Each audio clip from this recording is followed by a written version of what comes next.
ഈ അസീം മുനീറിന്റെ ലക്ഷ്യം പാകിസ്ഥാന്റെ അധികാര കസേരയായിരുന്നു. അതിലേക്ക് അസീം മുനീർ പതുക്കെ നടന്നെടുക്കുകയാണ്. അതിലേറ്റവും അവസാനം അദ്ദേഹം പാകിസ്ഥാന്റെ പ്രസിഡന്റ് ആകുമെന്നാണ് പുതിയ വാർത്തകൾ. അങ്ങനെയാണെങ്കിൽ ഇന്ത്യയുമായുള്ള ആ നിലപാട് എന്തായിരിക്കും അദ്ദേഹത്തിന്റെ? സംശയമൊന്നുമില്ല, നമ്മൾ രണ്ട് സംസ്കാരങ്ങളാണ്, അതുകൊണ്ട് നമ്മൾ തമ്മിൽ ബന്ധമൊന്നും വേണ്ട എന്നുള്ള നിലപാടായിരിക്കുമല്ലോ എടുക്കാൻ സാധ്യത. പക്ഷേ നമ്മൾ ഇതിലും വഷളായ സ്ഥിതിയാണ് പ്രതീക്ഷിച്ചത്.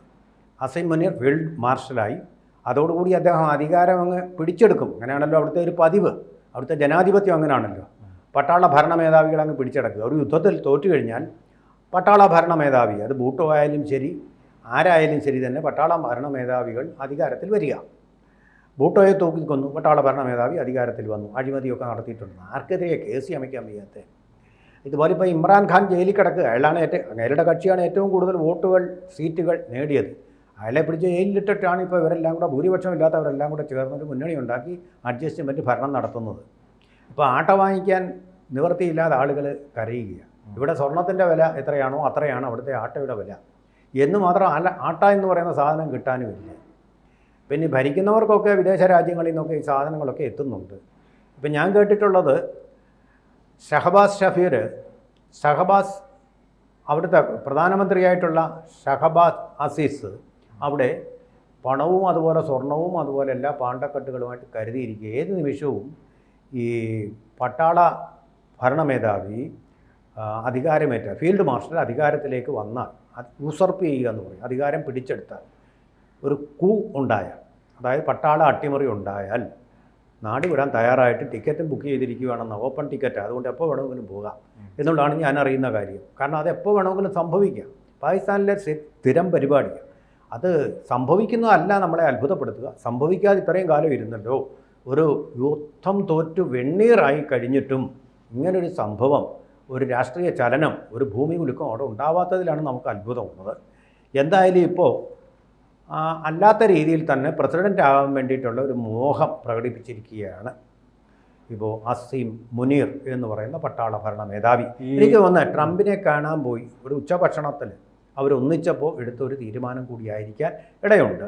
അദ്ദേഹത്തിന് നിങ്ങളിതിന് അവകാശപ്പെട്ട് കഴിഞ്ഞാൽ പ്രസിഡന്റ് സ്ഥാനം അമേരിക്കൻ മോഡൽ അങ്ങ് ആക്കുക. അങ്ങനെ ആക്കാൻ പോവപ്പോൾ പാർലമെൻ്ററി സമ്പ്രദായത്തിൽ നിന്ന് പ്രസിഡൻഷ്യൽ സമ്പ്രദായത്തിലേക്ക് പോവുക. അങ്ങനെയാണെങ്കിൽ എൻ്റെ എല്ലാ പിന്തുണയും കാണും എന്ന് പറഞ്ഞിരിക്കുക. 6 ദിവസമാണ് നിന്നത്.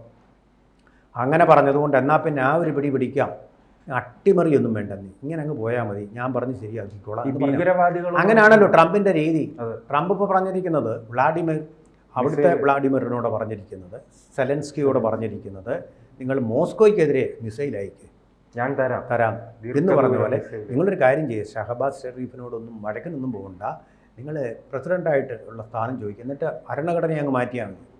അപ്പോൾ നാഴികയ്ക്ക് 40 വട്ടം മാറ്റാവുന്ന ഒന്നാണ്. പട്ടാള ഭരണം വരുമ്പോൾ ഭരണഘടന ഇല്ല. അല്ലാത്തപ്പോൾ ഇപ്പോൾ ഭരണഘടന മാറ്റാൻ പോയിട്ട് ഇതുവരെ പ്രസിഡൻഷ്യൽ സമ്പ്രദായത്തിൽ വന്നിട്ടില്ലാത്ത പാകിസ്ഥാൻ ആദ്യമായിട്ട് പ്രസിഡൻഷ്യൽ സമ്പ്രദായത്തിലേക്ക് പോകാനുള്ള നീക്കം നടത്തുകയാണ്. അങ്ങനെയാവുമ്പോൾ ഈ പട്ടാള ഭരണ മേധാവിക്ക് പൂർണ്ണ അധികാരം കിട്ടും. ഇമ്രാൻഖാനെ പൂർണ്ണമായിട്ട് ഒതുക്കാൻ പറ്റും. നാട് കടത്താൻ വേണമെങ്കിലും പറ്റും. വധശിക്ഷയ്ക്ക് വേണമെങ്കിൽ അതിലും വിധിക്കാം. അധികാരങ്ങൾ കൂടുതലാണ്. പാർലമെൻറ്റിൻ്റെ അനുമതിയൊന്നും വേണ്ട. പാർലമെൻ്ററി സിസ്റ്റം ഇല്ല. അപ്പോൾ അങ്ങനൊരു സ്ഥിതിയിലേക്ക് പോവുക, തീരുമാനങ്ങൾ സ്വന്തമായിട്ടെടുക്കുക. പിന്നെ വേണമെങ്കിൽ അതിന് ശേഷം വന്നിട്ട് ചൈനയുടെ സഹായത്തോടും തുർക്കിയയുടെ സഹായത്തോടും നമ്മുടെ ലോകരാജ്യങ്ങൾ അംഗീകരിക്കുന്നു. കാരണം ഈ ഭീകരവാദികളുമായി അടുത്ത ബന്ധം സൂക്ഷിക്കുന്ന, ഭീകര ക്യാമ്പുകൾ നിരന്തരം സന്ദർശിക്കുന്ന ഒരു പട്ടാള മേധാവിയാണ് ഇയാൾ. അപ്പോൾ ഇയാൾ വരുമ്പോൾ അയൽ രാജ്യങ്ങൾക്കും ലോകരാജ്യങ്ങൾക്കും തലവേദനയാകില്ലേ? ഈ പ്രാവശ്യത്തെ ടൈം മാഗസിനിൽ അത് കറക്റ്റായിട്ട് പറഞ്ഞിട്ടുണ്ട്. അമേരിക്ക എന്തുകൊണ്ട് ഇറാനുമായിട്ട് യുദ്ധം ചെയ്തു, ഇറാനിലെ ബോംബുകൾ തകർത്തു എന്നുള്ളതിന് വ്യക്തമായിട്ട് ഉത്തരം പറഞ്ഞിട്ടുണ്ട്. ഒരു അഭിമുഖത്തിൽ പറയുന്ന ഉത്തരം, വി ഹാവ് അവർ ഇൻട്രസ്റ്റ്. അതാണ് കാര്യം. ഞങ്ങൾ ഇസ്രായേലിൻ്റെ താല്പര്യമല്ല നോക്കുന്നത്, ഞങ്ങളുടെ താല്പര്യമാണ് നോക്കുന്നത്. ഇപ്പോൾ ഓരോ രാജ്യത്തിനും വന്ന് ലോകത്തിൻ്റെ സമാധാനമല്ല താല്പര്യം, അവരവരുടെ താല്പര്യം. അവർ ഇൻട്രസ്റ്റ് ഈസ് ഇമ്പോർട്ടൻറ്റ്. അതാണ് പറയുന്നത്. പാകിസ്ഥാനെ അനുകൂലിക്കുന്നതിൻ്റെ കാര്യവും അമേരിക്ക പറഞ്ഞത് ഇത് തന്നെ. അവിടുത്തെ പട്ടാള മേധാവി പറഞ്ഞത് അവർ ഇൻട്രസ്റ്റ്. എന്താ കാര്യം?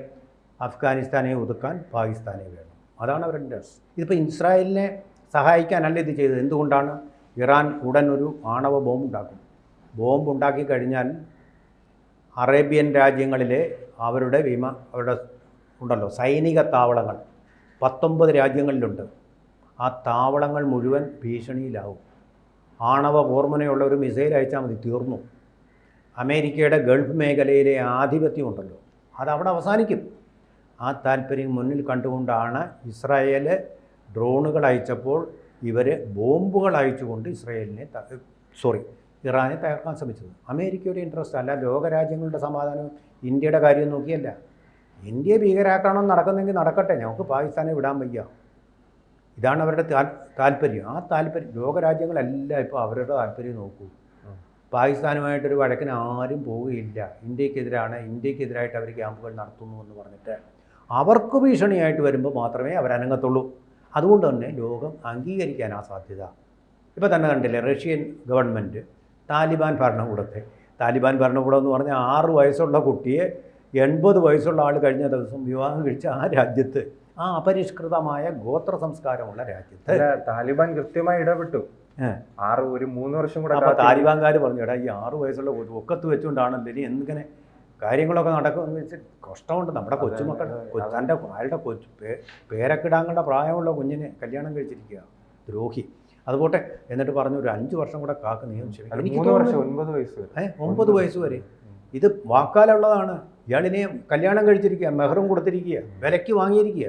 നമ്മുടെ അറബ് കല്യാണങ്ങൾ പോലെ അവിടെ സ്ത്രീകളെ വിലയ്ക്ക് വാങ്ങിച്ചുകൊണ്ടൊക്കെ പോകല്ലേ, അവർക്കവിടെ പോയി വീടും വെച്ച് കൊടുക്കും എന്ന് പറയുന്ന പോലെ ഏത് പ്രായത്തിലുള്ളവരും 80 വയസ്സുള്ളവരും 19 വയസ്സ് 18 വയസ്സൊക്കെ കല്യാണം നടന്നിട്ടുണ്ട്. ഹൈദരാബാദ് കല്യാണം, അറബ് കല്യാണം, അതിലും താഴെ അവർക്ക് ഇഷ്ടപ്പെട്ടവരെയും കൊണ്ടുപോകും. 6 വയസ്സുകാരി ഇനി താഴോട്ട് പോകുമെന്നുള്ള എൻ്റെ പേടി. അപ്പോൾ അങ്ങനെ ഉള്ള ഒരു സംസ്കാരമുള്ള ഒരു രാജ്യത്തെ റഷ്യ എന്ന് പറയുന്ന കമ്മ്യൂണിസത്തിൻ്റെ പിതൃഭൂമിയായിട്ടുള്ള, സോഷ്യലിസ്റ്റ് പിതൃഭൂമിയായിട്ടുള്ള, ഏറ്റവും പരിഷ്കൃതമായ സംസ്കാരമെന്ന് അവകാശപ്പെടുന്ന കമ്മ്യൂണിസത്തിൻ്റെ തറവാട്ട് ഭൂമിയായിട്ടുള്ള റഷ്യ അംഗീകരിച്ചിരിക്കുക. എന്താ കാര്യം? അവിടെ സെൽഫ് ഇൻട്രസ്റ്റ്, സ്വന്തം താല്പര്യം. അവർക്ക് ഈ മേഖലയിൽ സ്വന്തമായിട്ടൊരു രാജ്യം വേണം. ചൈനയുമായിട്ട് അടുപ്പമുണ്ട്, കാര്യം ശരിയാണ്, ഇന്ത്യയുമായിട്ടും അടുപ്പമുണ്ട്. പക്ഷേ അവിടെ അവരുടെ നജീബ് എന്ന് പറയുന്ന അവിടുത്തെ പ്രസിഡൻറ്റിനെ, റഷ്യ നിയോഗിച്ച പ്രസിഡൻറ്റിനെ കഴുത്തറത്ത് കൊല്ലുക മാത്രമല്ല, അദ്ദേഹത്തിനെ കൊന്നു കെട്ടിത്തൂക്കിയിട്ട് അദ്ദേഹത്തിൻ്റെ ഗുഹ്യഭാഗങ്ങൾ പരസ്യമായിട്ട് പ്രദർശിപ്പിച്ച താലിബാൻ, ആ താലിബാൻ്റെ സർക്കാരിനെയാണ് അംഗീകരിച്ചിരിക്കുന്നത്. അത്ര ക്രൂരം. പക്ഷേ ഒരു കാര്യമുണ്ട് കേട്ടോ, ഈ താലിബാൻ നേരത്തെ ഉണ്ടായ പല വിഭാഗങ്ങളുണ്ടെന്നെങ്കിൽ കുറച്ചുകൂടി ഭേദമാണ്. കാരണം ഇന്ത്യയുമായിട്ട് സഹകരിക്കുകയും പാകിസ്ഥാനെതിരെ ശബ്ദിക്കുകയും ചെയ്യും. അവിടെ നമ്മുടെ സെൽഫ് ഇൻട്രസ്റ്റ് നോക്കിയാൽ മതി, നമ്മുടെ താല്പര്യം. ഇപ്പം നിമിഷപ്രിയയെ വിട്ടുകെട്ടുക എന്നുള്ള നമ്മുടെ താല്പര്യത്തിന് വേണ്ടി നമ്മൾ ഇറാൻ്റെ സഹായം തേടണം. അമേരിക്കയെ ഇത് പ്രകോപിപ്പിക്കുന്നെങ്കിൽ പ്രകോപിക്കട്ടെ എന്നുള്ളതാണ് എൻ്റെ അഭിപ്രായം. ലോകത്തിലെ എല്ലാ രാജ്യങ്ങളും അവരവരുടെ താല്പര്യം നോക്കുമ്പോൾ മറ്റുള്ളവർ നമ്മുടെ താല്പര്യം നോക്കുമെന്ന് ഒരിക്കലും വിചാരിക്കേണ്ട. പാകിസ്ഥാനെ എല്ലാ രാജ്യങ്ങളും അംഗീകരിക്കുക തന്നെ ചെയ്യും, അവർക്ക് പ്രശ്നമില്ലാത്തപ്പോൾ. കൂടുതൽ വാർത്തകളും വിശേഷങ്ങളും നിങ്ങളിലേക്ക് എത്താൻ ABC മലയാളം സബ്സ്ക്രൈബ് ചെയ്യുക, ബെൽ ബട്ടണും അമർത്തുക.